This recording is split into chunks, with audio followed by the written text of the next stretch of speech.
ทยุกระจายเสียงแห่งประเทศไทยจังหวัดลำปาง FM 97 เมกะเฮิรตซ์เสนอรายการธรรมะยามเช้า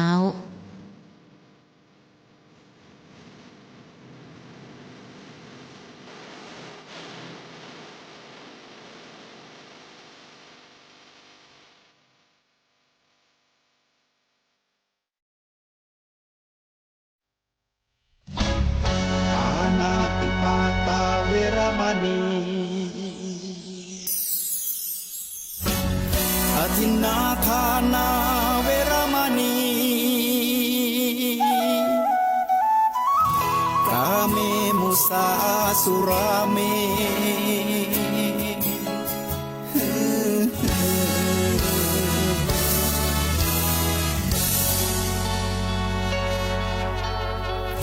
ศีลคือข้อห้ามธรรมคือข้อให้พุทธองค์ตรัสไว้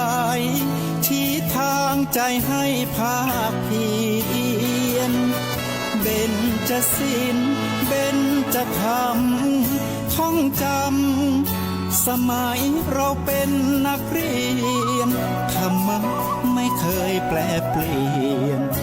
แต่เรายังจำได้มาทวงคำมันหมู่บ้านศีลห้าคือเป็นพันธะชาวพุทธทุกคนทั่วไทยเกิดวันอาทิตย์ความคิดพึงพายนะอยู่สุขสบายต่อเต้ากลุ่มเท่าคนเกิดวันจันทร์ใจบานบ่เศร้าจับดับจิตไปบนจันทร์ฟ้าคนเกิดวันอังคารกล้าหาญสง่าอยู่ในบัท่ากลัวภัยเกิดวันพุธวิสุทธิ์มดใสปรารถนาสิ่งใดสมใจไฟอ้างเกิดวันพัดสมบัติมากกว้างเข้าของเงินคำเปรอเกิดวันศุกร์สนุกแต่เน้อนะคนอื่นเบิ่งขอยยวนคนเกิดวันเสาร์นี่บ่ท่ากำสวนบริวารมากมวลมากมายจื่นสู่หมู่มิตรยิงใจใครว่าขี้อู้บ่เจือกอยดูพอเตะในแง่ข้อเสียวันติดดวงจิตหันเหบ่สมคะเนเลี้ยงตัวบ่กลุ่มนั้นวันเกิดวันจันทร์เหมือนควันหมอกห่มต้องฟ้ามัวมืดมิดคนเกิดวันอังคารมักผ่านญาติมิตรผิดแผ่ข้อศีลธรรมคนเกิดวันพุธไล่คนอุปถัมภ์แหน่ตุกโตดตำหาดีบ่ได้คนเกิดวันพัดสมบัติบ่ใกล้บ่มีเงินทองสินทรัพย์คนเกิดวันศุกร์สนุกบ่นักนะเหมือนพักโป่งหินป่ายเครือคนเกิดวันเสาร์นั่นยังอันล่ำเหลือ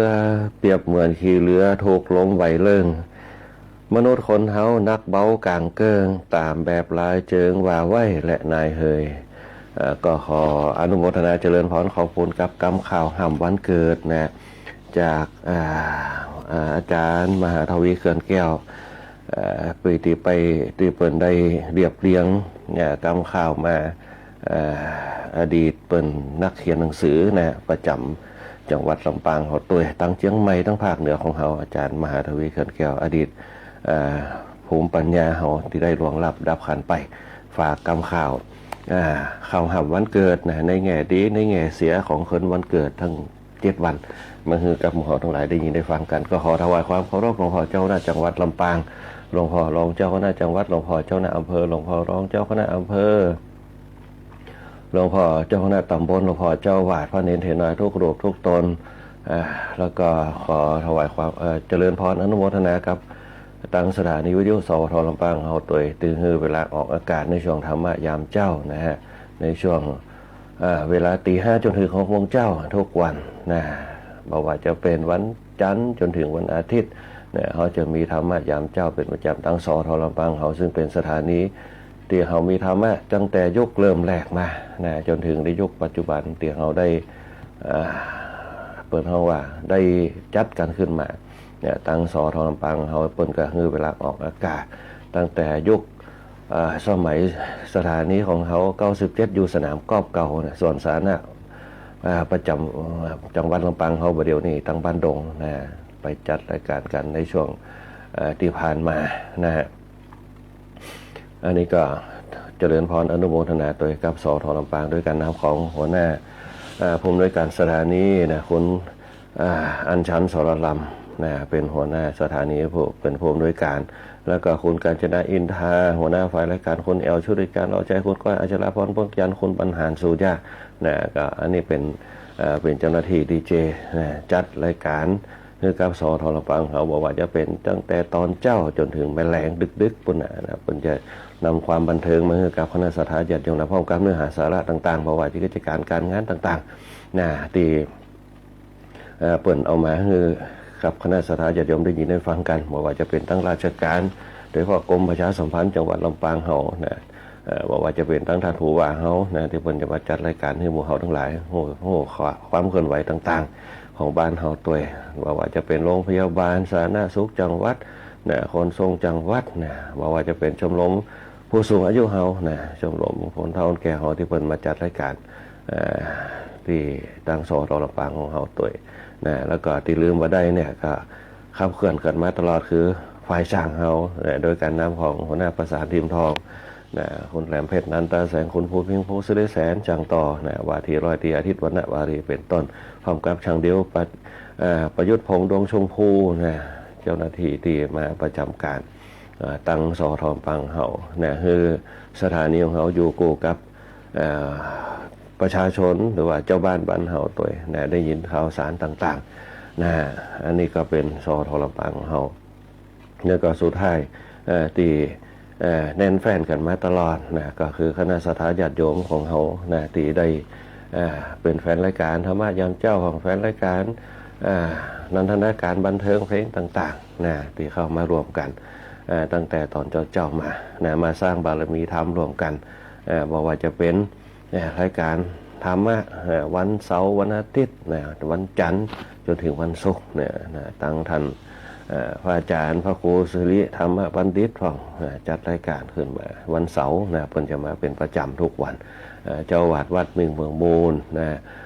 รองผู้อำนวยการวิทยสงฆ์นครลำปางเฮานะที่เพิ่นมาช่วยจัดเสียสละเวลานะมาจัดรายการในช่วงธรรมยามเจ้าวันเสาร์วันอาทิตย์ก็เป็นพระครูสถิตธรรมวิพัฒน์นะพระครูสถิตธรรมวิพัฒน์เจ้าวัดบรรลัยศิลาทองพร้อมกับเลขาเพิ่นนะช่วงนี้ก็จะห่างหายไปน้อยหนึ่งเลขาเพิ่นนะมีภารกิจต่างๆนะในการบริหารจัดการโรงเรียนเพิ่นแล้วก็ท่านพระครูสถิตธรรมวิพัฒน์เนี่ยเพิ่นก็จะมาจัดรายการในช่วงวันอาทิตย์นะคือกับคณะสัตยาญาติโยมทั้งหลายได้ฟังกันเพิ่นจะเป็นพระนักพัฒนาตามปรัชญาในหลวงรัชกาลที่9เฮาเป็นตามปรัชญาในหลวงรัชกาลที่10เฮาเศรษฐกิจพอเพียงฟังนะที่เพิ่นได้ร่วมกันกับจังหวัดเฮาตั้งวัฒนธรรมจังหวัดเฮาตัวนะตั้งเจ้าบ้านนะบรรลัยศิลาทองเฮาที่เพิ่นได้มาเสียสละเวลาในช่วงธรรมยามเจ้ามาเพื่อแผ่กับคณะสัตยาญาติโยมทั้งหลายได้ยินได้ฟังกันนะอันนี้ก็เป็นตั้งพระเถระเฮาพระผู้บรรยายธรรมของเฮาได้มารวมจิตรวมใจกันมาเผยแผ่ธรรมะอย่างน้อยก็คือทำตามหน้าที่เนี่ยเป็นพุทธบุตรของพระพุทธเจ้าเฮาได้นะที่ว่ามาเผยแผ่ธรรมนำเอาธรรมะเนี่ยมาเป็นข้อคิดมาเป็นอาหารจิตอาหารใจครับคณะสัตยาญาติโยมทั้งหลายได้นำเอาไปเป็นแนวทางบอกว่าจะเป็นคนเฒ่าคนแก่คนเฒ่าคนแก่เขานี่จะฟังธรรมะแล้วก็จะเป็นผู้ที่มีสุขภาพร่างกายที่แข็งแรงโดยเฉพาะสภาพจิตของเขาธรรมะคือการพระนวัตธรรมชาติคืออย่างคือความว่างเปล่าความว่างเปล่าคืออย่างคือความปล่อยวางนั่นแหละถ้าเขาเท่าหาความว่างเปล่าได้ความปล่อยวางได้เนี่ยเขาจะเบาความว่างเปล่าเนี่ยสังเกตพอเนี่ยเวลาเขาอยู่กับธรรมชาติจะว่างเปล่าแต่เขาสูดเข้าไปเนี่ยคือความเย็นอากาศที่บริสุทธิ์เนี่ยมีความว่าถามว่าเบาก็เนี่ยเบาจนเขาจับต้องไม่ได้แต่มีความรู้สึกได้อย่างเช่นอากาศหนาวเนี่ยเขาลองเดินออกไปข้างนอกอากาศจะหนาวปุ๊บอากาศที่จะบริสุทธิ์พุทธพอง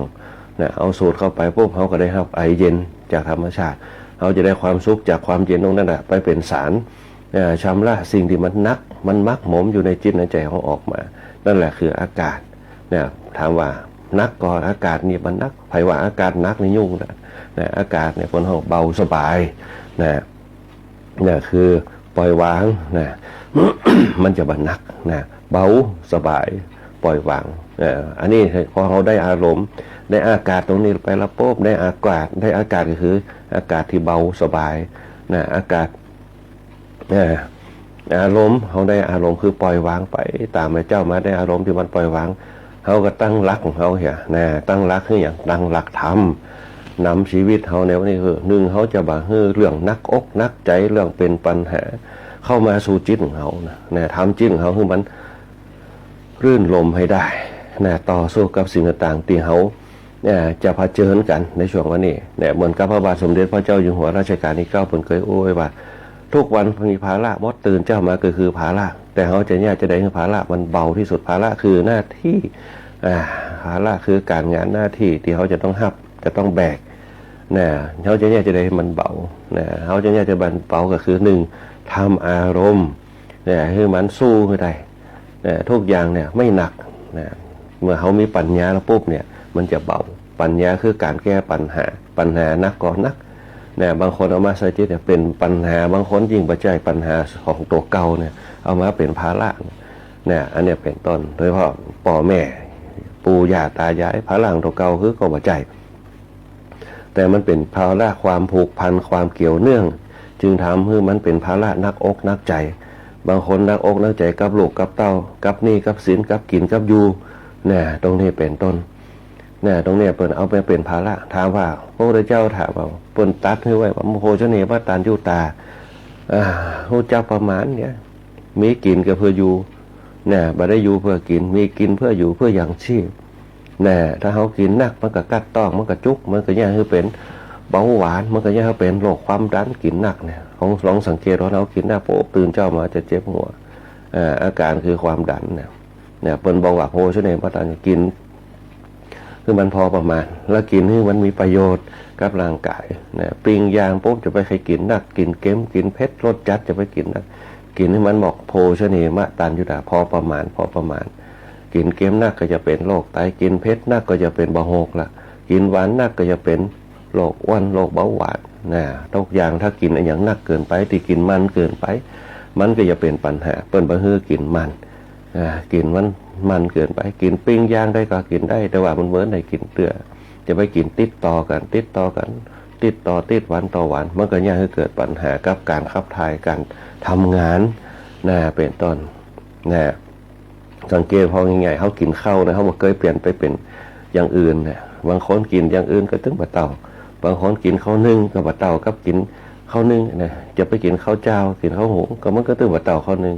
บางคนกินข้าวเจ้าข้าวหุงก็มันถึงบะเต่ากับข้าวนึ่งกินข้าวนึ่งจะได้มันก็อืดต้องอันนี้เป็นต้นเนี่ยคณะสัตยาติโยมทั้งหลายเพราะนั่นเนี่ยการบริหารกายบริหารใจบริหารจิตทั้ง3อย่างแต่ก่อนเรามีจิตใจเขาบริหารใจเนี่ยสมัยแต่ก่อนคนนอนแก่เขาเปิดบริหารได้ดีถึงเวลาปุ๊บเปิดจะไปวัดไปโป่งไปวางไปซัวคือไปวั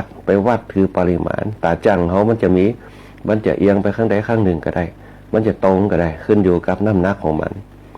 เปิ่นไปวัดกันไปวัดว่ามันนักตรงไหนมันนักตรงนักอกนักใจก็เขาก็ไปวัดไปปล่อยวางไปเงียบสงบไปวัดปุ๊บเนี่ยไปวัดไปอย่างปุ๊บมันว่ามีตุเจ้าเขาก็ไปหาพระเจ้าไปนั่งสมาธิไปใส่บาตรไปหับศีลไปฮือตานไปเจริญภาวนาทั้ง3อย่างเนี่ยเป็นโครงสร้างถามว่าคนท้องแก่เขาที่เปิ่นไปเพราะอย่างเปิ่นไปได้ศีลได้ตานได้ภาวนาได้ศีลได้ทานได้ภาวนาคือได้อย่างได้สะอาดได้สว่างได้สงบได้สะอาดคืออย่างสะอาดใจสะอาดใจสว่างจิตสะอาดใจสว่างจิตสงบจิตสงบกายสงบใจรวมกันหมดเลยนั่นแหละคนเอาแก่เอาเวลาเปิ่นไปวัดโป๊ะเปิ่นจะเตรียมเข้าเตรียมของเตรียมอย่างไปวัดบรรพุงนี่เตรียมเข้าตอกดอกไม้ถูกเทียนอาหารไปละเตียวของเปิ่นไปเตรียมตัวให้เรียบร้อยนั่นน่ะคือการจัดระบบระเบียบเพราะมีศีลจึงทำให้เกิดจรรยามารยาทในการไปวัดนั่นแหละคือพฤติกรรมที่เขาไปวัดปุ๊บเนี่ยจะได้ผ่องหนึ่งสงบใจสงบใจสงบปากต่อเก่าเปิ่นมีศีลคือความสะอาดเมื่อสงบได้ใจมันก็จะสะอาดจิตมันก็จะสะอาดมันจะสะอาดไปโดยสงบได้อีกอันหนึ่งสงบได้มันจะเนี่ยอย่างเกินมันก็คือสว่างสว่างอกสว่างใจคือความสงบเนี่ยคือมันนิ่งมันเงียบมันขจัดออกสิ่งต่างๆที่มันเป็นภาระบางคนอาจจะลืมไปได้ เนี่ยเรื่องปัญหาต่างๆนักอกนักใจไปถ้าไปถึงวันปุ๊บมันจะเป็นนิสัยปุ๊บมันจะหู้จักคือเขาปล่อยวางปล่อยวางไปอยู่กับตัวเก่าใดนั่นแหละคือการเข้าหาธรรมะเป็นภาวะสะอาดสว่างสงบคืออย่างคือศีลคือตานคือภาวนาเป็นพื้นฐานเบื้องต้นแต่เขาจะไปเกิดว่านั่นคือศีลเนี่ยคือการห้ามกลัวเป็นบาปสองตานก็คือคนอื่นได้ดีเนี่ยเขาจะไปเกิดอย่างตึงการฮื้อศีลคือตัวเขานั่นแหละเขานึกถึงตัวเขาเป็นลักสะอาดนะถ้าเขาสะอาดปุ๊บมันก็สดชื่นแจ่มใสบ่มีขี้ไขมาติดนั่นติดนี่นะฮื้อเนี่ยฮื้อขี้เหงื่อขี้ไขมันเหนียวนะคือสะอาดมันโล่งมันอย่างนะสว่างก็คือสว่างอกสว่างใจไปแล้วปุ๊บเนี่ยนั่งสมัยจำใจจุ่มเอาภายในเป็นตีปึ้งเนี่ยภายในกับภายนอกภายในคือจิตใจเขาเอาพระพุทธเนี่ยนึกถึงปุ๊บพระพุทธเจ้านะในวิหารบ้านเขาหน้าตาเป็นจะได้ปุ๊บนั่งรับตาอยู่ที่บ้านก็นึกภาพออกนั่นแหละเขาจะได้ฌานเขาจะได้สมาธิได้ฌานได้สมาธิปุ๊บมันจะญาณมันจะเกิดฌานคือกระแสจิตของเขามันจะนิ่งเนี่ยสมาธิคือความตั้งมั่นนะญาณคือความหู้ต่างๆมันจะเกิดเหมือนกับเขารับตาเนี่ยนั่งอยู่ปุ๊บอาจจะฟังธรรมะไปตัวนั่งไปตัวเนี่ยบางคนก็นั่งอยู่ในสวนป้องฟังธรรมะไปตัวปุ๊บนั่งรับตาเกิดอยู่ในใจปุ๊บ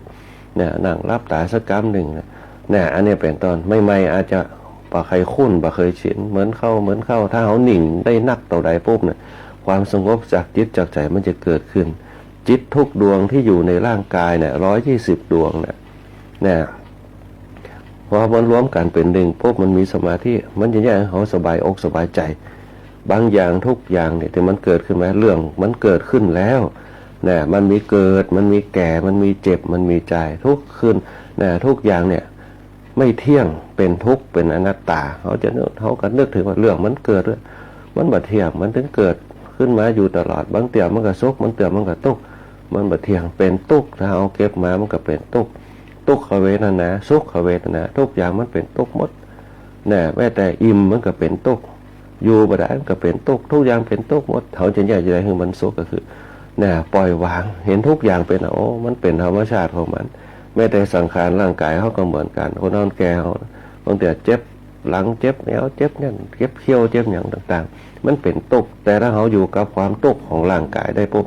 นั่นแหละเขาจะเป็นคนที่ชนะเนี่ยตัวเขาสู้กับมันกับสิ่งเหล่านั้นนั่นแหละคือขันติความอดทนที่มันจะเกิดกับจิตขันติตัวนั่นแหละมันจะเป็นสารตั้งต้นยังจิตเขาเข้มแข็งใจเขาแข็งแรงเมื่อจิตกับใจแข็งแรงปุ๊บอายุมันก็จะเจริญเติบโตอายุวันหน้าผิวพรรณจะผ่องใสเนี่ยบ่ต้องไปเกิดเห็นมันต้องมีแน่นอนเนี่ยเจ็บแข้งเจ็บขาเจ็บนั่นเจ็บนี่ยิ่งบางคนเป็นโรคกระดูกเนี่ยกินไก่ปุ๊บก็เจ็บเนี่ยปล่อยมันไปปล่อยซักหมอกหือยิ่งมันปวดหนักพอปุ๊บกำหนดจิตของตัวเก่าเมื่อจิตเข้มแข็งกำหนดที่มันตุกนักแกกะตุกนักแกกะเนี่ยกำหนดเลยตุกนักกะตุกนักกะเนี่ยเขาภาวนาตุกปุ๊บเนี่ยแต่จิตเขาจะต้องตั้งมั่นเนี่ยตั้งมั่นอยู่ในต้องมั่นที่หัวเข่าตั้งมั่นที่ศอกไปปล่อยมันละตุกกับมันตุกไปเขาก็ทำตามปกติแต่เขาจะไปท่อกับมันเมื่อเจ็บแขนปุ๊บมันเจ็บนักแกปุ๊บเขาก็มาทำแล้วเนี่ยพอเขาทำปุ๊บเอายาเข้าทาเอาผ้าเข้าปั่นเนี่ยบางคนก็เอาสมุนไพรมากั้นทำไปเมื่อมันนักเบาไหวเขาก็ต้องเบาลงเนี่ยถ้ามันนักขึ้นมาเขาก็พักผ่อนมันจะอักเสบนั่นแหละเป็นห้องว่าหู้จักสภาวะของสังขารเนี่ยเกิดขึ้นมันมีเกิดขึ้นมาได้มันก็ต้องดับไปได้อย่างทุกอย่างมันบ่เป็นอมตะของการเกิดขึ้นหรอกเนี่ยมันมีเกิดแก่เจ็บตายเกิดขึ้นตั้งอยู่ดับไปเหมือนเก้าอี้ที่เขานั่งอยู่เนี่ยสักวันมันก็ต้องดับไปมันก็ต้องรู้มันก็ต้องพังมันก็ต้องปวกกินถึงมันจะเป็นพลาสติกกระจ่างมันก็ต้องยุ่ยมันสังเกตว่าพลาสติกบ้านเราเนี่ยมันไม่จะคงทนถาวรเหมือนไปลองนั่งไปสัก10 ปีเลยเอาโต๊ะเก้าอี้ตั้งพันอยู่10 ปีนั่งพอเนี่ยเดี๋ยวปีที่10ปุ๊บนั่งปุ๊บหนึ่งหัวหักหมดนั่นแหละมันจะมีอายุของมันสังขารร่างกายเขาก็เหมือนเดียวกันเขาก็ต้องรู้ถึงว่าเกิดแก่เจ็บตายเป็นธรรมดามันต้องไปให้ไปห้องอย่างกับมันถึงเป็นไปตามธรรมชาตินั่นแหละคือสภาวะทุกข์มันจะเกิดขึ้นเบื้องหน้าเนี่ยถ้าเขาอยากให้ความทุกข์นั้นมันเป็นความสุขจังมันถึงว่าแล้วมันถึงเป็นเจ็บหัวเขายินดีใครหัวก็มันเป็นก็เป็นนะแต่เขาเวลาเขาจะต้องมีสติควบคุมมีปัญญาควบคุมหายามาทาเนี่ยคนเฒ่าคนแก่เนี่ยมันในยุคสมัยก่อนเปิ้นจะต้อง ปิ้นจะกินยาของเปิ้นเป็นตามธรรมชาตินะเปิ้นจะฮู้ยาสมุนไพรของเปิ้นจะกินแก้เจ็บหลังเจ็บเอวนะบางคนก็ห่อสปายควายของห่อสปายควายคือหยังเนี่ยยาที่เปิ้นว่าโอ้ขนาดห่อเนี่ยจีนห่อแต่ก่อนน่ะเปิ้นแปลควายได้เป็นตัวแสดงว่าแห้งเปิ้นดีห่อสปายควายคือหยังเอามาต้มกินกันเนี่ยผู้เลื้อยก็เหมือนกันเปิ้นเอามาต้มกินกันมันต้องเป็นยาวิทยาศาสตร์ในยุคปัจจุบันแต่ยาวิทยาศาสตร์มันตกข้างเนี่ยยาคือเป็นนั่นเป็นนี่คนเฒ่าแก่เขาเพิ่นจะต้มยากินกันเจ้ามาโป๊กตั้งกะล่ะนะต้มผู้เลื้อยพังนะต้มยาแก้เจ็บหลังเจ็บแนวเนี่ยหันคนเฒ่าแก่ในยุคสมัยเปิ้นก็อยู่ได้ถึง80-90 ปีนะอันนี้เป็นต้นนะอันนี้ก็เป็นห้องว่าธรรมชาติของเขานะอยู่ไปนะเป็นห้องว่าเป็นสิ่งที่เขาจะต้องนำเอามาใส่จิตใส่ใจเขาศีลทานภาวนาเป็นพลังภายในอาหารการกินเนี่ยนะมันก็เป็นอาหารของร่างกายเข้าน้ำโภชนาอาหารต่างๆนะที่มันจะนำเอามาคือร่างกายเขาเนี่ยมันอยู่ยงคงกระพันได้นะเป็นเพราะว่าการพัฒนาชีวิตสร้างสมรรถนะนะในการพัฒนาตัวการ1คือกาย2คือจิต3คือใจทั้ง3อย่างเนี่ยจิตกับใจรวมกันเป็นหนึ่งเดียวปุ๊บเนี่ยก็พาร่างกายไปเหมือนกับเขาเดินทางในยุคปัจจุบันเนี่ยตั้งแต่เจ้าจะถึงแล้วเขาจะต้องเดินทางแล้วเป็นเพราะว่าเดินทางชีวิตต่อสู้กับชีวิตเจ้ามากับแจ้งค่ำมากับมืดค่ำแจ้งอยู่ทุกวันนะเขาทำชีวิตเขามันอยู่ได้มันต้องไปท้อแท้มันต้องไปท้อถอยนะกับชีวิตเขาท้อมีไว้ให้ลิงถือนะชีวิตเขาอย่าท้อนะต่อสู้ไปนะต่อสู้กับหน้าที่การงานต่อสู้กับไว้ต่อสู้กับสังขารนั่นแหละเขาจะเป็นคนที่มีความสุขตลอดเวลาสุขย้ำหนุ่มสุขย้ำเนี่ยกลางสุขย้ำแก่สุขย้ำเท่าสุขถึงปรโลกเบื้องหน้าเปิดห้องว่าปรมัตถสุขนะสุขจริงๆขึ้นไปนะคณะสัตยาญาติโยมทั้งหลายก็ขอเป็นกำลังใจตัวเองเนี่ยคนที่เป็นตุกเลยเขาก็มีเยอะแยะมากมายนะที่มันตุกเลยเขาบางคนบ่มีอย่างกินก็มีบางคนก็ตุกนักเลยเขานอนกลางดินกินกลางทรายก็มีเนี่ยมันเป็นใจมีเขาตุกคนเดียวในโลกนี้เพราะฉะนั้นเนี่ยถ้าคนเขากำจัดความตุกออกไปได้นะความสุขก็จะเกิดวิริเยนะทุกขะมัจเจติคนจะล่วงทุกข์ได้ด้วยความเพียรจะหน้าความทุกข์ได้ด้วยความเพียรภาคเพียรพยายามนะขันติความอดทนต่อสู้กับสิ่งต่างๆบอกว่าจะเป็นเจ็บเป็นป่วยไข้นะคนเขาเนี่ยมีความอดทนอยู่ในตัวมีความเพียรอยู่ในตัวความอดทนความเพียรอยู่ในผู้ใดผู้นั้นย่อมไปถึงเป้าหมายแห่งชีวิตความสำเร็จแห่งชีวิตได้ นะคณะสัตยาญาติโยมทั้งหลายนะอันนี้ก็เป็นอารมพบทเบื้องต้นแต่จะเข้าเนื้อหาสาระธรรมตรงนี้อาตมาภาพขอประชาสัมพันธ์ข่าวนะคือการคณะสัตยาญาติโยมได้รับรู้รับทราบไปสักเล็กน้อยหนึ่งก่อนจะเข้าสาระธรรมที่เขาจะดำเนินการเจริญรอยตามพระพุทธบาทของพระพุทธเจ้าไปพร้อมกันนะฮะงานวันเดือนธันวาคมนี่ก็จะมีงานพระราชทานเพลิงศพหลวงปู่พระครูมงคลคุณธาดานะอดีตเจ้าวัดวัดศรีล้อมหลวงพ่อสมธรรมจารีนะเปิ่นจะพระราชทานเพลิงศพในวันที่13 ธันวาคม2568นี่นะวันจะเริ่มงานตั้งแต่วันที่7นะวันที่7เนี่ยก็จะเอาศพลงนะจากศาลาไปสู่วิหารให้เปิ่นนอนในวิหารแล้วก็วันที่8ก็จะเจิญศพเปิ่นเข้าสู่ปราสาทนะเพื่อจะทำเปิ่นห้องว่าศีละร่างกายเปิ่นสวดอภิธรรมจนถึงวันที่12นะจนถึงวันที่12เนี่ยศีละสังขารของเปิ่นทำบุญไปสวดอภิธรรมไปจนถึงวันที่7เมื่อคืนนะจนถึงวันที่12นะสวดอภิธรรมไปทุกคืนนะวันที่12เมื่อคืนจะเป็นคณะสงฆ์จังหวัดอำเภอเมืองเขาเป็นเจ้าภาพนะอำเภอเมืองเขาเป็นเจ้าภาพแล้วก็วันที่13จะพระราชทานเพลิงศพนะพระราชทานเพลิงศพกัน วันที่13นะวันที่13จะพระราชทานเพลิงศพเนี่ยจะมีคณะสงฆ์เขาไปร่วมกิจกรรมกันไปร่วมสวดมนต์กันเนี่ย80 รูปเป็นต้นนะฮะก็จะมีการจัดงานจัดพิธีกันในช่วงนั้นคณะสัตยาญาติโยมอยากจะร่วมทำบุญก็ไปร่วมทำบุญได้เจ้าภาพทายธรรมทายทานถวายพระสงฆ์ก็ได้ไปร่วมกันไปสมทบร่วมกันก็ได้จะเป็นเจ้าภาพสวดอภิธรรมก็ได้ที่เป็นศิษยานุศิษย์ของเปิ้นร่วมสวดอภิธรรมนะ จะเป็นเจ้าภาพลงทานก็ได้ ก็ไปติดต่อที่คณะกรรมการคณะกรรมการวิยาวัจกรของวัดศรีล้อมได้พระสงฆ์ที่อยู่วัดศรีล้อมมันก็ได้ไปรวมเป็นเจ้าภาพโรงทานเป็นเจ้าภาพถวายพระทหารเพลอย่างต่างๆก็ได้ที่วัดศรีล้อมตำบลเมืองเหนืออำเภอเมืองจังหวัดลำปางอันที่เป็นงานพระราชทานพระศพหลวงปู่พระครูมงคลคุณธาดาหรือว่าหลวงพ่อสมธรรมจารีอดีตเจ้าวาดวัดศรีล้อมทัดนั่นไปโป๊บวันที่20นี่จะเป็นงานปล่อยหลวงวัดชมพูหลวงเปิ้นจะฉลองศาลาบำเพ็ญบุญหอธรรมเสนาสนะต่างๆจะงดงามประการใดนะถ้าสถานญาติโยมเพิ่งไปพอท่านเจ้าวาดเปิ้นได้สร้างขึ้นมา วิจิตรการตาจะได้ลองไปพอ บอกว่าจะเป็น หอธรรมศาลาบำเพ็ญบุญเสนาสนะต่างๆที่วัดชมพูหลวงมันจะเริ่มงานวันเสาร์เป็นเนี่ยวันเดียว วันเสาร์ที่20ธันวาคม2568วันที่20ธันวาคมตอนเจ้าเนี่ย9 โมงเป็นต้นไป9 โมงจนถึง13 นาฬิกาตอนเจ้า9 โมงมีพิธีกรรมทางศาสนาถวายพระทหารเพลแล้วก็พระป่าหอวัดเข้ามาปลาย3 โมงภาคกลางวันเกมีสอปื้นเมืองเนี่ยขับกล่อมไปตัวสอปื้นเมืองขับกล่อมงานทั้งวันงานปล่อยหลวงวัดสมภูหลวงเขาสอปื้นเมืองคณะพันนี้แม่แต่งจังหวัดเชียงใหม่ภาคกลางคืนก็ยังมี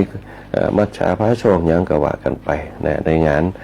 เขาช่วงนี้เพิ่นจะงดมหรสพกันบ่ฮู้เพิ่นจะมีก็ลองไปพอในไม่คืนมหรสพมหรสพดนตรีต่างๆถ้าเพิ่นบ่งดปุ๊บก็จะมีอยู่ถ้าเพิ่นงดปุ๊บกันมีการมัชฌาพระโชคอันอย่างต่างๆตอนภาคกลางคืนเพิ่นยังมีอยู่ก็ลองไปพอดูที่วัดชมพูหลวงตำบลชมพูอำเภอเมืองจังหวัดลำปางวันที่20ธันวาคม2568งานฉลองศาลาบำเพ็ญบุญหอธรรมเสนาสนะต่างๆงานปล่อยหลวงวัดชมพูหลวงอันนี้ก็เป็นข่าวที่นำเอามาประกาศให้กับคณะสัตยาญาติโยมได้รับรู้รับทราบกัน2 งานก็มาถึงเนื้อหาสารธรรมในวันก่อนเขาอู้ไปถึงเรื่องกิเลสทั้งหลายนัก3 อย่างที่เขาได้อู้กันไปความโลภความโกรธความหลงความโลภความโกรธโลภะโทสะโมหะอันนี้คือบั้นปลายโลภะโทสะโมหะ โลภะโทสะโมหะเป็นกิเลสตัวใหญ่ที่มันเป็นตัวป้องบนห้องว่าตัวน้ำเนี่ยคือคนเขาเนี่ยเปลี่ยนแปลงพฤติกรรมเนี่ยคนเขาเนี่ยบางครั้งอาจจะเอาเป็นบนห้องว่าเอาไปเป็นตัวตั้งต้นเนี่ยคนเขาชนะความโลภความโกรธความหลงก็ได้แต่ว่าทั้ง3ตัวเนี่ยมันจะเป็นตัวสรุปของกิเลสทั้งหลายบอกว่าจะเป็นตัณหาบอกว่าจะเป็นกามะบอกว่าจะเป็นราคะราคะก็คือตัวกำนัดกามคือความใคร่ตัณหาคือความอยากทั้ง3ตัวเนี่ยจะเป็นตัวชักนำไปสู่ความโลภความโทสะความโมหะทั้ง3อยู่ตัวอยู่เนี่ยคนเขาเนี่ยถ้ามันสิ่งอยู่มันอันนี้อยู่ในตัวนะปุ๊บมันจะเนี่ยเขาหลง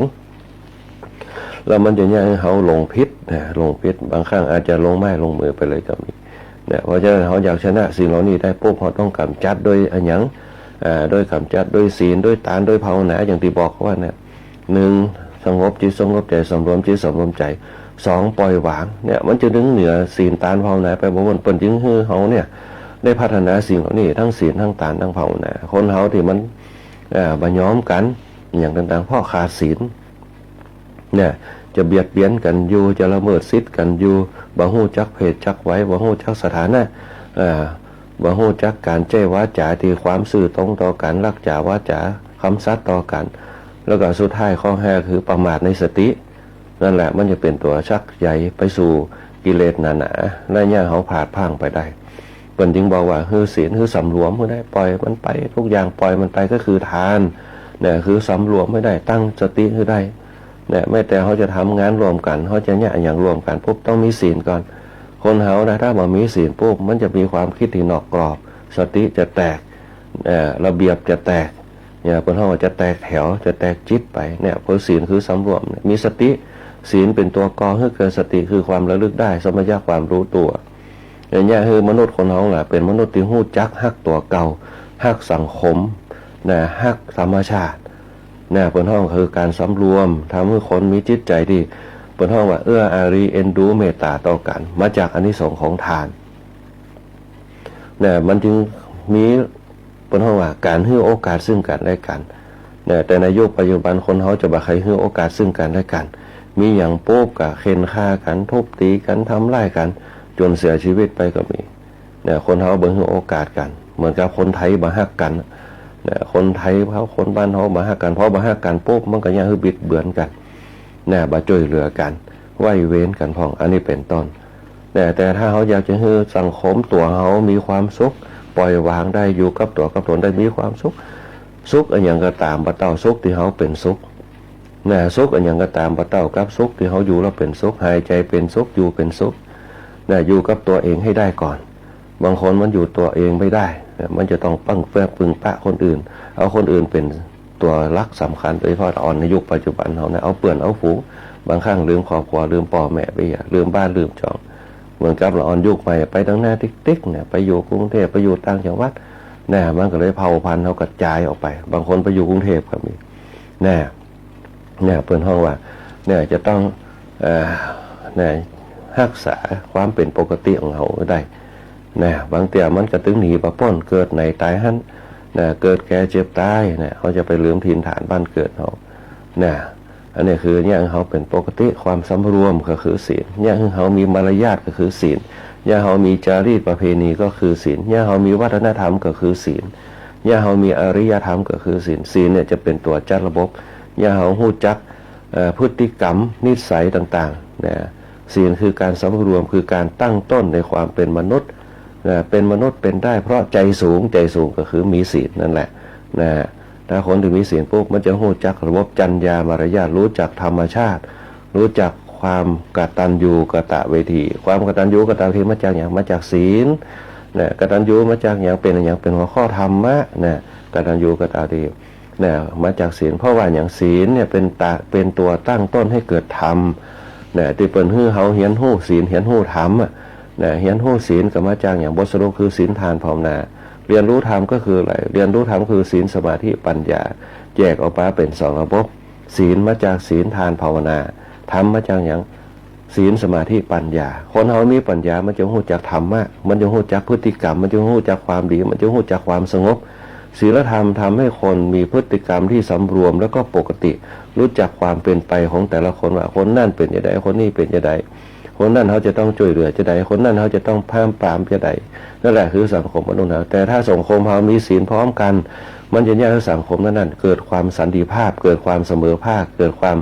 เอ็นดูซึ่งกันและการเกิดแยกให้สังคมนั้นอยู่ดีมีสุขอยู่เย็นเป็นสุขมั่งมีสีสุขสมบูรณ์พูนสุขนั่นแหละคือลักษณะของศีลสังคมไทยในอดีตมันเป็นจานแต่สังคมไทยในยุคปัจจุบันเนี่ยศีลก็จะลืมไปธรรมก็จะลืมไปลองสังเกตศีลคนเขาจะลืมระเบียบคนเขาจะไม่นึกถึงระเบียบว่าปีน้องเป็นจะไดพ่อแม่เป็นจะไดบางคนไม่ได้คิดถึงตรงนั้นคิดถึงแต่ว่าปัจจุบันทำอะไรศีลไม่ได้นึกถึงธรรมมันเป็นเหตุผลนึกธรรมะของตัวเก่าเป็นหลักยึดถึงอัตตาเป็นตัวตนเป็นหลักมันยิ่งเกิดการมาย้อมกันเกิดขึ้นในสังคมยุคปัจจุบันเขาบอกว่าจะเป็นในระดับบ้านเมืองในระดับประเทศชาติอันนี้เป็นต้นเปิ่นบอกว่าศีลธรรมไม่กลับมาโลกาจะวินาศโลกาคืออย่างโลกาก็หมู่ชนทั้งหลายจะมามีระบบจะมามีระเบียบก็คือศีลจะไปมีความเป็นเหตุเป็นผลก็คือธรรมนั่นแหละเพราะฉะนั้นเนี่ยคนที่มีศีลมีธรรมจะอยู่รอดปลอดภัยที่เปิ่นว่าโลกแตกปุ๊บเนี่ยอากาศมันจะบ่มีอันนี้เปิ่นห้องว่าวิทยาศาสตร์เปิ่นอู้ไว้แต่ถามว่าเมื่อศีลไม่มีปุ๊บคนที่มีธรรมเนี่ยจะรู้จักหลีกปัญหาต่างๆเมื่อเจอห้อนคนเขาจะหนีจากห้อนไปพึ่งเย็น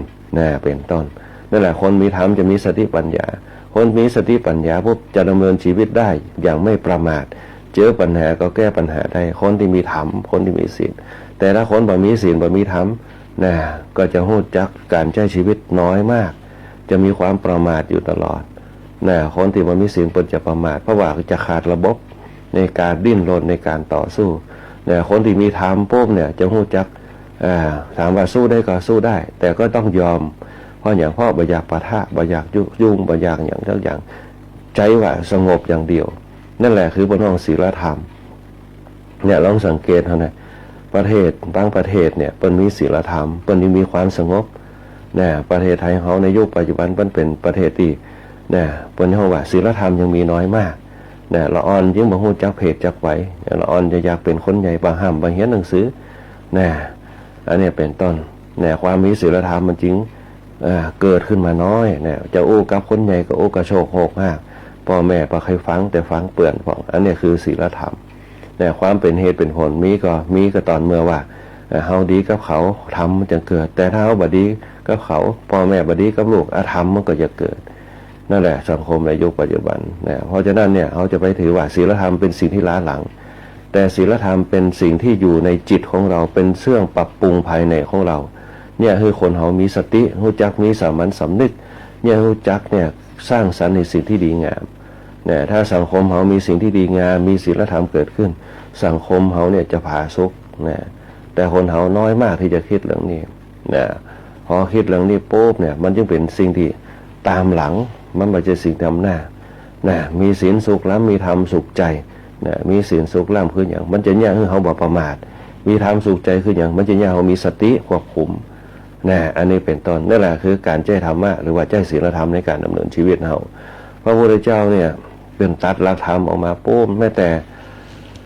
หลักการแห่งวิทยาศาสตร์ก็ยังจ้องยอมรับแต่บางอย่างคนเขาในยุคปัจจุบันเนี่ยมันบ่ยอมกันมีน้อยมากที่จะยอมกันพอมันบ่ยอมกันปุ๊บมันก็ขัดแย้งซึ่งกันและกันหลักการต่างๆมันก็เลยเป็นหลักที่บ่สามารถพิสูจน์ได้ในการดำเนินชีวิตเราเนี่ยเพราะฉะนั้นน่ะคนเขาที่ศึกษาธรรมะอยู่อย่างเช่นคณะสัตยาญาติโยมหลายที่ฟังธรรมะอยู่เนี่ยจะรู้จะเข้าใจในเรื่องของศีลธรรมศีลธรรมมันจะแตกแยกออกมาเป็นศีลทานภาวนาแตกแยกออกมาเป็นศีลสมาธิปัญญาแล้วบั้นปลายชีวิตเขาจะเป็นสมถะวิปัสสนาสมถะคือสงบแล้วก็มีปัญญาสมถะคือสงบวิปัสสนาคือทำให้แจ้งแม้แต่เขาจะจิตที่เขาอยู่กับตัวปุ๊บถึงเขาจะสงบแต่สงบอย่างมีปัญญานะบัจจัยสงบเพื่อที่ว่ามีปัญหาถ้าคนสงบแบบมีปัญญาจะยิ้มได้ตลอดเวลานะบัจจัยว่าเป็นคนที่เห็นแก่ตัวบัจจัยนะคนที่สงบได้ที่มีปัญญาจะหาทางหาวิธีแก้ไขอย่างอัญชาญฉลาดเหมือนกับขงเบ้งเนี่ยแก้ปัญหาอย่างอัญชาญฉลาดบางครั้งอาจจะต้องเสียเป็นห้องว่าเสียน้อยยี่ดีกว่าเสียมากเป็นยิ่งมีคำกับว่าเสียน้อยเสียยากเสียมากเสียง่ายคนเฮาในยุคปัจจุบันเสียน้อยเสียยากเสียมากเสียง่ายเขาตัดสินใจไปเลยเนี่ยรู้มากยากนานรู้น้อยพอรำคาญ นะรู้มากยากนานรู้น้อยพอรำคาญรู้มากยากนานคืออย่างโหนักลำไปเขาก็ใจงานเขารู้น้อยพอรำคาญบางโหก็เนี่ยอย่างมาจากงุดงิดตัวเก่าเนี่ยนั่นเนี่ยเป็นต้นแต่เขาจะเนี่ยจะได้วิธีการแก้ปัญหานะเขาต้องวางตัวเป็นกลางกลางนะดีที่สุดนะทำใจเอาไว้ปันกลางๆใจสติของเขาเป็นตัวจุดประกายรู้มากยากนานเมื่อเตียทำตามกำลังของเขารู้น้อยพอรำคาญก็ศึกษาไปนะให้มันเป็นความรู้ไปนะคนเฮาในยุคสมัยอดีตเนี่ยนี่อย่างเปลี่ยนแปลงบ้านได้โดยที่บัจจบวิศวะมาที่อย่างซ่อมรถถีบได้ซ่อมรถเนี่ยรู้น้อยพอคือศึกษาไปเรียนจากคนนั่นที่เป็นถามว่าเปิ้นไปเรียนจะได้ไปเป็นลูกจ้างเปิ้นแน่ลูกจ้างเปิ้นบางคนเป็นศาลาเฟอร์นิเจอร์พ่องไปเป็นลูกน้องเปิ้นศาลาก่อสร้างมาไปเป็นลูกน้องเปิ้นศึกษาไปเนี่ยจะนั่นจะนี่จนในที่สุดปุ๊บก็เป็นมือขวาเปิ้นมือซ้ายเปิ้นต้นทำมาปุ๊บสุดท้ายปุ๊บเนี่ยอย่างน้อยก็คือบั้นปลายชีวิตเปิ้นก็ต้องสวะหรือว่าวางมือเขาก็ต้องสืบแตนไปเหมือนพ่อแม่เขาเนี่ยเปิ้นแก่ตัวลงมาปุ๊บเปิ้นก็ทิ้งทรัพย์สมบัติให้เขาดูแลกิจการบ่ว่าจะเป็นบ้านบ่ว่าจะเป็นที่ดินเปิ้นก็วางให้เขาเนี่ยถึงจะมีลูกนักก็ตามเปิ้นก็จัดสรรกันอันนี้ตีบ้านเป็นของคนลากะตีสวนจะเป็นคนเก้ากะตีสวนแบ่งกันจะเป็นคนที่สองกะแบ่งกันนะอันนี้คนสมัยก่อนเปิ้นก็ยอมรับกันนะเปิ้นบ่ติดในเรื่องสิ่งเหล่านี้แต่คนเฮาในยุคปัจจุบันจะติดในเรื่องนี้มากเพราะอย่างเพราะหนึ่งโลภะโทสะโมหะคนเฮามันกึดบ่จะกึดถึงการสื่อสารมันกึดถึงตะวันข้างหน้าถ้าเฮามีตีนักเฮาจะไปค้ำประกันคนนี้ได้เฮ คนเฮาในยุคสมัยมันจึงมีการแข่งแย่งกันเกิดขึ้นเนี่ยปีน้องมันก็เลยมาใครป้อกันในยุคสมัยปัจจุบันบ่เหมือนคนยุคสมัยก่อนๆเปิ้นแบ่งปุ๊บยอมรับกันนั่นแหละเป็นห้องคำว่าศีลธรรมมันครองใจศีลธรรมมันครองจิตมันจึงแยกคนเฮามีชีวิตที่เป็นห้องว่ารู้จักพอประมาณมีเท่าใดได้เท่าอันบ่มีการแข่งแย่งฆ่าลบล้าฆ่าฟันกันลูกฆ่าพ่อฆ่าแม่ในเรื่องตีดินต่างๆอันนี้แหละคนในยุคสมัยแต่ก่อนเปิ้นจะบ่มีนะนั่นเปิ้นก็บอกว่าแตนเฮียนกันก็คือคนลาเนี่ยพอพ่อพ่อแม่ก็ยกคือเปิ้นไปเฮียเนี่ยเปิ้นก็เสาะได้เปิ้นก็หวังเพราะว่าเปิ้นมีศีลมีตามมีภาวนามีศีลก็คือฮู้จักระบบเนี่ยมีสติปัญญาฮู้จักโอ้เปิ้นอยู่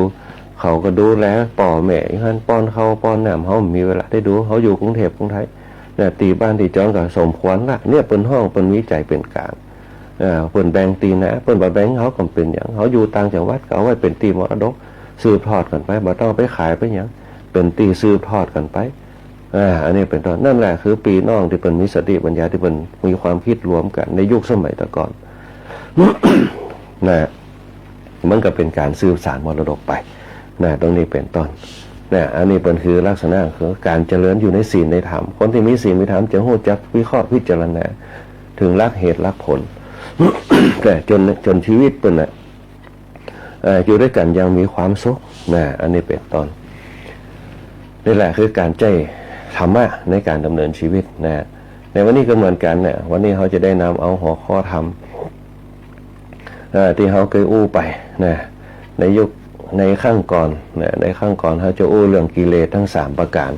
สุดท้ายแล้วโป๊บเนี่ยเขาก็สามารถได้วิธีการชำระกิเลสตรงนั้นลงไปนะเดี๋ยวพระพุทธเจ้าบอกว่าเนี่ย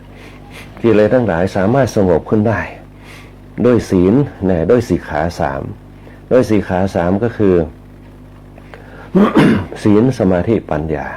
สงบได้สงบสนิทได้ศีลสมาธิปัญญาแต่วิธีปฏิบัติก็คือศีลทานภาวนาเป็นห้องว่าสภาพปาภาษากรณังกุศลสูปสัมปทาสัจจิตตประโยชน์ทัพปนังทั้ง3อย่างนี่แหละเป็นตัวฆ่ากิเลสทั้งหลายได้เนี่ยพระพุทธเจ้าจึงตัดโอวาทเอาไว้ตอนหนึ่งเป็นห้องว่าอนุปวาโทอนุปคาโต ปาติโมกเขจะสังวโร ความสำรวมในพระปาติโมกข์เนี่ยมัตตัญญูตาจะพระตัสมิงนะปัตตัญจะสยนาสังอธิจิตเตจะอโยโคเอตังพุทธศาสนังเนี่ยการบวาไล่การประทำไล่ความสำรวมในพระปาติโมกข์พระปาติโมกข์คือข้อปฏิบัติต่างๆนะการรู้จักประมาณในการกินอยู่ในที่อันสงบเนี่ยการประกอบที่จิตให้ยิ่งทำจิตใจให้มันสูงขึ้นนี่แหละคือคำสอนของพระพุทธเจ้าพระพุทธเจ้าสอนว่าการบวาไล่ไผ่การประทำไล่ไผ่ความสำรวมในศีลง่ายๆความในศีลในข้อปฏิบัติในระเบียบหู้จักประมาณในการกินนะอยู่ในที่นอนอันสงัดก็คือหู้จักตัวหู้จักตนหู้จักทอมตัวทอมตนรู้จักประมาณรู้จักฐานะของตัวเองนี่แหละความประกอบแห่งจิตทำให้ยิ่งพยายามทำจิตให้สูงขึ้นได้เนี่ยจะได้ให้มันสูงก็คือ1ให้มันสงบเนี่ยคือใดให้มันมีสำรวมให้ได้นี่แหละคือคำสอนของพระพุทธเจ้าเนี่ยคนเขาเนี่ยเป็นมนุษย์โดยสมบูรณ์ผู้มีสมรรถนะอันสูงในการใช้สติปัญญาในการพัฒนาชีวิตได้อย่างตรงประเด็นแล้วก็มีเป้าหมายเนี่ยเปิดห้องว่าโอวาทเดียวพระพุทธเจ้าสอนนี่แหละคือเครื่องกำจัดกิเลสทั้งหลายคือความโลภความโกรธความหลงอย่างสิ้นเชิงเนี่ยเป็นตัวรวบรวมในพระปาติโมกข์นะวันนี้จะอู้ถึงเรื่องในเป็นว่างทักษิณานุปทานไปเตะงานข่าวดำที่ไหนโป๊บเนี่ยอาตมาภาพก็จะแนะนำในเรื่องทักษิณานุปทานเวลาเขาไปงานข่าวดำโป๊บเขาจะแต่งชุดเสื้อผ้าสีขาวสีดำเป็นพฤติกรรมเขาตรงนั้นแหละเป็นตัวบ่งบอกเนี่ยเขาเป็นห้องว่ามีจิตใจที่เป็นทักษิณานุปทานเป็นเครื่องหมายเขามีเครื่องหมายไปละเสื้อขาวเสื้อดำไปนั่นแหละคือเขาให้เกียรติกับจิตตะดวงวิญญาณของผู้ล่วงลับไปแม้แต่เขาจะมีงานเศร้าโศกกันไว้อะไรมันจะมีขาวกับดำขาวก็คือบุญดำก็คือความสงบคือความเศร้าหมอง น่ะคือความสงบคือความสงบเนี่ยที่ไหนดำปุ๊บมันจะมืดพอมืดปุ๊บมันต้องตื้อสงบเนี่ยขาวก็คือความสว่างไสวก็คือทางแห่งความสดใสเนี่ยเรื่องทักษิณานุปทานเรื่องการทำบุญคือคนตายเนี่ยในสมัยพระเจ้าพิมพิสารเริ่มต้นในการทำบุญทักษิณานุปทานเนี่ยคณะสัตยาญาติโยมทั้งหลายเวลาไปงานศพงานสาโป้มเนี่ยทักษิณานุปทานจะอยู่ตรงไหนจะอยู่ตอนที่เขาถวายท้ายๆตีตู้เจ้าเพิ่นจะปั่นป้อนเขาจะมีบทเขาว่าอาทาสิเมนั่นแหละเพิ่นว่าว่าทักษิณานุปทาน ในสมัยที่พระพุทธเจ้าประทับอยู่เวฬุวันเนี่ยพระเจ้าพิมพิสารได้บำเพ็ญกุศลทักษิณานุปทานในพระพุทธศาสนาสงฆ์พระเจ้าพิมพิสารเนี่ยอาราธนาพระพุทธเจ้าเขากับพระสงฆ์ไปในพระราชนิเวศเพิ่นจะถวายภัตตาหารแล้วก็ถวายทายธรรมผ้าทายธรรมมีผ้าอย่างผ้าบางสกุลเนี่ยเขาต้องมีผ้าบางส่วนทักษิณานุปทานและทรงอุทิศบำเพ็ญกุศลแก่ญาติทั้งหลายตีได้ล่วงลับรับขันไปพระพุทธเจ้าก็ทรงแสดงอนุโมทนาอนุโมทนามีตอนหนึ่งเนี่ยเปิ้นห้องว่าตีเปิ้นนำเอามาสวดในทำบุญทักษิณาก็คืออาทาสิเมอากาสิเมอาทาสิเมอากาสิเมคณะสัตยาญาติโยมบางคนบางท่านอาจจะฟังออกเวลามีงานศพไม่ว่าจะเป็นวันสวดอภิธรรมเนี่ยไม่ว่าจะเป็นวันเผาเนี่ยสุดท้ายเนี่ยจะเป็นทักษิณานุปทานอาทาสิเมอากาสิเมเนี่ยบทนั่นเนี่ยเพิ่นจะแปลว่าญาติก็ดีมิตรก็ดีระลึกนึกถึงอุปการะเนี่ยคนตายที่ทำมาก่อนนะว่าท่านได้ฮื้อแก่เฮาท่านได้ทำแก่เฮาท่านเป็นญาติท่านเป็นมิตรท่านเป็นเปื้อนเป็นสหายพึงฮื้อทักษิณาแก่เปตชนมาพึงฮื้อการฮื้อร้องโหมร้องไห้ลำพันถึงเพราะการญาติอันเนี่ยมาเป็นไปเพื่อประโยชน์แก่เปตชนเปตชนคือชนผู้ล่วงลับไปการมาพึงทำการร้องไห้เศร้าโศกลำพันถึงเพราะการทำจานมาเป็นไปเพื่อประโยชน์ญาติทั้งหลายยอมตั้งอยู่จะอันส่วนทักษิณานี่เนี่ยตีบริจาคท่านทั้งหลายบริจาคเนี่ย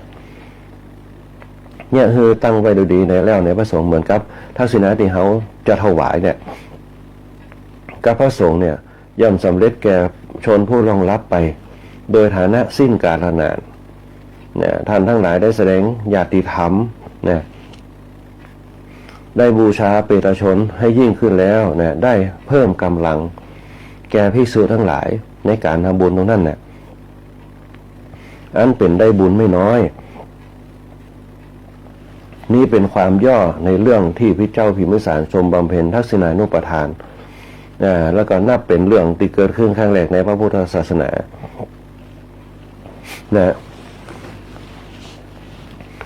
คำว่าทักษิณานุปทานเนี่ยแยกออกมาเป็นสองทรัพย์หนึ่งทักษิณะกับอนุปทานอนุปทานแปลว่าการเพิ่มให้การเพิ่มให้ทักษิณะกับอนุปทานรวมกันก็แปลว่าการเพิ่มให้ทักษิณาทักษิณาเนี่ยแปลตามทรัพย์นั่นก็คือเหตุที่ให้ระลึกถึงความเจริญแปลว่าเหตุที่ให้ที่ถึงความเจริญ ใช้เป็นชื่อของการทำบุญอุทิศให้ผู้ตายทักษิณานุปทานก็คือเป็นชื่อของการทำบุญอุทิศให้ผู้ตายการทำบุญจีเนี่ยแหมอย่างหนึ่งเนี่ยเป็นห้องว่าปูพะเปตพีปูพะก็คือแปลว่าก่อนหรือว่าการก่อนเปตะแปลว่าผู้ละไปเปตะแปลว่าผู้ละไปละจากโลกนี้ไปพรีแปลว่าการสละให้พรีแปลว่าการสละให้ปูพะเปตพีแต่รวมกันว่าการทำพรีคือการสละให้เพื่อผู้ที่ละไปแล้วในการก่อน อันนั้นเป็นห้องปูพะเปตพีที่เขาทำกันไปในการทำบุญงานทักษิณานุปทานกัจจักคณะสัตยาญาติโยมทั้งหลายปูพะเปตะแปลว่าแปลตาม นะลัทธิพราหมณ์เนี่ยแปลว่าบุรุษที่จะจัดว่าเป็นปุพพะเปตะหรือว่าปุรพะบิดรนั้นน่ะนับขึ้นไป3จั่นนะคนที่จะทำนะฮะปุพพะเปตะหรือว่าทำบุญเนี่ยก็คือ1ป่อ2ปูและก็ทวดนะนอกจากนั้นเนี่ยบรรนับเป็นปุรพะบิดรเนี่ยการทำบุญอุทิศให้ผู้ตายเนี่ยเป็นธรรมเนียมเป็นห้องว่าทักษิณานุปาทเป็นธรรมเนียมตั้งแต่เดิมมาเพราะเชื่อกันว่าการตายเกิดเนี่ยเชื่อว่าวิญญาณจะกลับมาเข้าร่างเก่าอีกครั้งหนึ่งก็มีนะเป็นห้องว่าการทำบุญอุทิศให้ผู้ตายเนี่ยเป็นธรรมเนียมที่มีมาเก่าแก่เพราะเชื่อกันว่าตายเกิดเนี่ยเชื่อว่าวิญญาณจะกลับมาเข้าร่างอีกครั้งหนึ่งก็มีในสมัยแต่ก่อนที่เขาเอาศพไว้7 วันเนี่ย7 วันสมัยแต่ก่อนเพิ่นว่ามีการฉีดยาบางคนตายแล้วฟื้นก็ยังมีอยู่7 วันแต่ว่าโดยมากนั่นน่ะบ่เชื่อว่าไปเกิดในภพใหม่ชาติใหม่ญาติอยู่ตั้งนี้เนี่ยก็เป็นห่วงเก่งว่าจะไปเกิดในภพชาติอดอยากจึงทำบุญอุทิศให้ใครมีความเชื่อจะได้ก็ทำไปทักษิณานุปทานกว่าไปตุกไปยากทำบุญไปให้อันนี้ทำบุญ7 วัน15 วันทักษิณา15 วัน50 วัน100 วันของที่เขาทำกันมาแต่ถามว่าทำไปแล้วได้อย่าง1ได้จิตวิญญาณที่มีอยู่ในตัวตนในภพนี้แล้วก็ภพหน้าการทำบุญที่เนี่ยเป็นจึงห้องเห็นอย่างหนึ่งว่าสารทะซึ่งเป็นภาษาสันสกฤตสารทะคืออย่างคือความศรัทธาสารทะในศาสนาพราหมณ์เปิ่นสารทะพรตก็คือวัดหรือว่าการปฏิบัติด้วยศรัทธาการทำด้วยความศรัทธาการทำด้วยความเชื่อไว้นั่นคณะศรัทธาญาติโยมทุกสิ่งทุกอย่างบอกว่าจะเป็นที่เขาทำมาการทำบุญต่างๆการทำบุญในการเป็นห้องว่ารับศีลให้ทานเจริญภาวนาเป้าหมายก็คือ1ปัญญาเพื่อให้พัฒนาไปถึงความเชื่อในตัวเขาว่าศีลเนี่ยเขาเนี่ยมีความสุขได้บ่ไปรบกวนไผ2ทานเนี่ยเขามีความสุขได้เนี่ยเขาปล่อยวางเนี่ยเขาเบาเนี่ยเขาสบายภาวนาเนี่ยเกิดความเจริญใจจุ่มใจเย็นใจมากปากดีมีจิตที่เข้มแข็งขึ้นมาได้นั่นแหละความศรัทธามันจึงเป็นพลังภายในพลังศรัทธาคือพลังภายในเนี่ยเขาต่อสู้ดิ้นรนภาคเพียรไปสู่เป้าหมายเหมือนกับเขาว่ายน้ำไปสู่ฝั่งถ้าเขาว่ายมาถึงมันก็อิดน้อยหนึ่งแต่เขาว่ายถึงปุ๊บเขามีความเชื่อมั่นว่ากำลังเขาไปถึงตรงนั้นได้เหมือนกับเขาจะขึ้นเปล่าๆเขาเชื่อว่าเขาขึ้นได้เขามีกำลังไปถึงได้นั่นแหละมันจึงเกิดความเชื่อนี่จะประกอบไปด้วยองค์ประกอบหลายอย่างที่มันจะ1การกรวดน้ำการกรวดน้ำการอุทิศสะหยาดน้ำถามว่าอุทิศสะหยาดน้ำไปหาแม่ธรณีเจ้าดินเขาไปสู่ภพเบื้องล่างหยาดน้ำไปด้วยอย่างด้วยทานด้วยทานคือความปล่อยวางคือความปลดปลงปล่อยวางทานคือการแบ่งปันจิตวิญญาณที่เราได้สร้างความใสๆจากศีลจากทานเพื่อแผ่ไปให้กับบุรพชนบุรบิดรตีล่วงลับไปอันนี้เป็นต้นนี่แหละที่เขาทำทักษิณานุปทานกันบางคนก็ทำบุญวันสุดท้ายก็ถือว่าเป็นทักษิณานุปทานบางครั้งเขาลืมไปบางทีเจ้าบ้านเพิ่นบ่ใครโง่เอาศพไว้3 วัน7 วันวันสุดท้ายก็ต้องเป็นทักษิณานุปทานเหมือนกันเขาทำบุญอุทิศไปเพิ่นอีกประการหนึ่งคือความเชื่อศรัทธาคือความเชื่ออย่างที่บอกว่าเดี๋ยวเพียความเชื่อตามภาษาบาลีเขาเป็นอย่างว่าศรัทธาคือความเชื่อศรัทธาหรือว่าศรัทธาถ้าเป็นภาษาบาลีสันสกฤตเป็นอย่างว่าสารทะคือความเชื่อเพราะนั้นทุกสิ่งทุกอย่างที่จะเป็นตัวผลักดันพลังใจเขาเกิดขึ้นมา1จุดประกายปัญญาก็คือความเชื่อนั่นแหละจะเป็นพลังมหาศาลเขาทำอะไรอย่างคิดอะไรอย่างอย่างประสบความสำเร็จนี่แหละคือความเชื่อเหมือนกับเทียน1 เล่มความเชื่อเปรียบเสมือนปลายเทียนที่แหลมๆที่มีความสว่างไสวกระพริบไปกระพริบมา นั่นแหละคือความเชื่อมันจะเกิดนั่นเขาจึงเกิดมาปุ๊บเนี่ยสังเกตพอย้ำเป็นออนเนี่ยความเชื่อในความเป็นออนก็เป็นออนความเชื่อในความเป็นครอบครัวก็เป็นครอบครัวความเชื่อในความเป็นวัชระก็คือความเป็นวัชระความเชื่ออันไหนความสุขก็จะเกิดในความเชื่อนั่นที่เขาตั้งมั่นเอาไว้ด้วยความดีต่างๆเนี่ยเป้าหมายคือหนึ่งเกิดแก่เจ็บตายเขาเชื่อตรงนั้นเกิดแก่เจ็บตายถามว่าบ่ตายแต่เนี่ยจะได้จะให้เขาตายนะก่อนตายให้ได้ตายก่อนตายคืออย่างตายเนี่ยพระพุทธทาสเพิ่นบอกว่าตายก่อนตายคือตายจากกิเลสทั้งหลายคือปล่อยวางให้ได้สำรวมให้ได้ปล่อยวางให้ได้ทำใจให้ไปสู่ที่ดีๆให้ได้คิดดีทำดีพูดดีนั่นแหละคือเบื้องปลายนะคนเขาตายก่อนตายจากกิเลสนั่นแหละก่อนที่เราจะตายถ้าคนเขาตายก่อนจากกิเลสแล้วนั่นแหละคือความสุขที่เราจะกลับมาเกิดใหม่โดยสภาพที่สมบูรณ์มีสติปัญญาที่สมบูรณ์ร่างกายที่ครบ32นั่นแหละเนี่ยคณะสัตยาญาติโยมหลายเพราะฉะนั้นเนี่ยทักษิณานุปทานนะจึงเป็นพิธีกรรมอย่างหนึ่งที่เขาปนเขาทำแล้วปุ๊บเนี่ยจะเกิดความเชื่อเพื่อให้ส่งไปถึงบอกว่าจะเป็นพ่อแม่พี่น้องบุรพาบิดรนะพ่อนะปู่ย่าตาทวดต่างๆนะสรุปลงแล้วปุ๊บเนี่ยนะทักษิณานุปทานนะบางครั้งก็จะมีหลายประการด้วยกันบอกว่าจะเป็นการหยาดน้ำเนี่ยการหยาดน้ำการกรวดน้ำอุทิศส่วนบุญส่วนกุศลนะที่เขาจะทำนะคือกับบุคคลที่ได้ล่วงลับดับขันไปนะอันนี้ก็เป็นตอนหนึ่งในพรรษาที่2-3นะ2-3-4เดี๋ยวพระพุทธเจ้าเปิดตัดในเรื่องทักษิณานุปทานพระเจ้ามีวิสารเนี่ยเปิดจะทำเป็นครั้งแรกนะในสมัยที่พระพุทธเจ้าประทับอยู่เวรุวันมหาวิหารนะอันนี้เป็นต้นเราไปดูเวลาเหลือเวลามา5 นาทีคณะสัตยาญาติโยมทั้งหลายนะเวลาใกล้จะหมดแวบนะเพราะฉะนั้นในโอกาสนี้ก็ทุกอย่างที่ได้อู้ไปคิดว่าคงจะเป็นประโยชน์ให้กับคณะสัตยาญาติโยมทั้งหลายบ่นักก็น้อยนะในการดำเนินชีวิตของคณะสัตยาญาติโยมทั้งหลายเพื่อให้มาประมาทในการดำเนินชีวิตตั้งสตินะให้อยู่ในศีลให้อยู่ในทานในภาวนาแล้วก็รวบรวมจิตตัวเก่าเพื่อเกิด ศีลสมาธิปัญญาในการพัฒนาชีวิตทุกอย่างมีการเกิดขึ้นตั้งอยู่ดับไปในการดำเนินชีวิตเฮานะพัฒนาชีวิตเฮามีความสุขนะอยู่กับชีวิตอยู่กับร่างกายเฮาได้แล้วเขาจะมีความสุขตลอดกาลนานนะวันนี้อาตมาพาพระคุยบุญปริยัติกรก็ขอเจริญพรลากับคณะสัตยาญาติโยมเอาไว้แต่เพียงเท่านี้ก่อนนะโอกาสหน้าก็มาพบปะกันใหม่วันนี้ก็ขอเจริญพรอนุโมทนาบุญกับคณะสัตยาญาติโยมทั้งหลายที่เข้ามาร่วมรับฟังรายการธรรมะยามเจ้าว่าจะเป็นคุณโยมสารวัตรคุณโยมแสงเดือนนะคุณโยมลาวันคุณโยมปานอมคุณโยมแดงหวานคุณโยมโบชนกคุณโยมนวลศรีคุณโยมอัมภัยนะคุณโยมอุศรีคุณโยมธนชาคุณโยมอุศรี